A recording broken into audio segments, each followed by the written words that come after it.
सांप था, बूढ़ा हो गया था।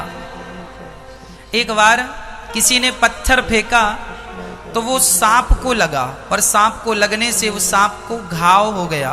घाव होने से सांप एक तो बूढ़ा हो गया, ज्यादा तेज चल नहीं पाता, और घाव और हो गया।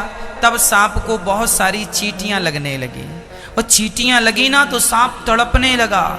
वो बार बार मुंह से अपने चींटियों को झड़ाए, पर कितनी झड़ाए, चींटियां तो चींटियां बहुत सारी।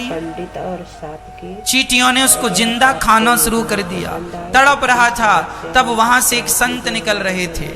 संत ने देखा कि सांप को चींटियां खा रही हैं, तो सांप ने संत जी से हाथ जोड़कर कहा, संत जी ये बगल में पत्थर पड़ा है, जरा उठा के मेरे मुंह में मार दीजिए।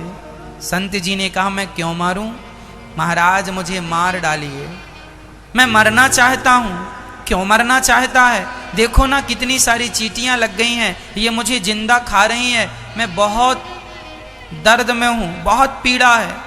एक बार मैं मर जाऊंगा तो कम से कम ये चींटियां मरने के बाद खाएंगी तो तकलीफ नहीं होगी। महाराज बड़ी कृपा होगी, ये पत्थर उठा के मेरे सिर पे मार दो, मार डालो मुझे। संत ने कहा, भैया देख, यदि मैं तुझे मारूंगा तो तू तो मर जाएगा, लेकिन तुझे मारने का पाप मुझे लग जाएगा। मैं क्यों किसी की, आज तक मैंने किसी की हत्या नहीं की, मैं तेरी हत्या करके पाप क्यों सिर पे लादूं? देख मुझसे अपराध नहीं होगा।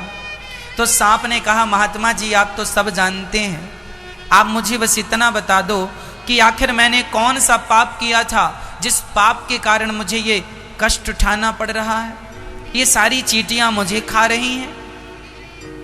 कौन हूं मैं? कौन सा मैंने पाप किया था कि ये चींटियां मुझे जिंदा खा रही हैं? तब संत जी ने कहा, बेटा पिछले जन्म में तू नेता था, नेता। जब सरकार समाज की सेवा के लिए, प्रजा के लिए पैसा निकालती थी तो तू गांव का, शहर का सारा पैसा तू ही खा लेता था। लोगों का पैसा, लोगों के नाम का पैसा तू खा लेता था। प्रजा बड़ी दुखी रहा करती थी, तूने लोगों का खून चूस लिया था। वही प्रजा ये चींटियां हैं, और वही नेता तू है। तूने इनका खून चूसा था, इस जन्म में ये तेरा खून चूस रही हैं, किए का दंड देर सवेर मिलता जरूर है। ईश्वर के घर देर बहुत हो सकती है, पर अंधेर नहीं हो सकती। जैसा किया है वैसा भोग रहा। इसलिए मेरी माँ तुम ना गलत करना, जमाना कर रहा है करने दो।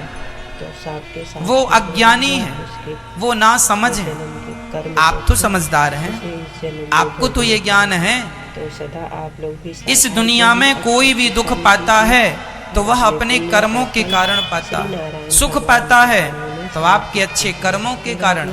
आपने किसी जन्म में अच्छे पुण्य किए थे, जिसका परिणाम इस जन्म में आप सर्वगुण संपन्न है, अर्थात सुखी हैं। भगवान ने धन भी दिया है, पद भी दिया है, प्रतिष्ठा भी है, सब थोड़ा थोड़ा ईश्वर ने दे रखा है। खाने को रोटी है, पहनने को कपड़े हैं, रहने का घर है, समाज में नाम है, ये सब तुम्हारे पुण्य से मिला है, किसी जन्म के पुण्य से।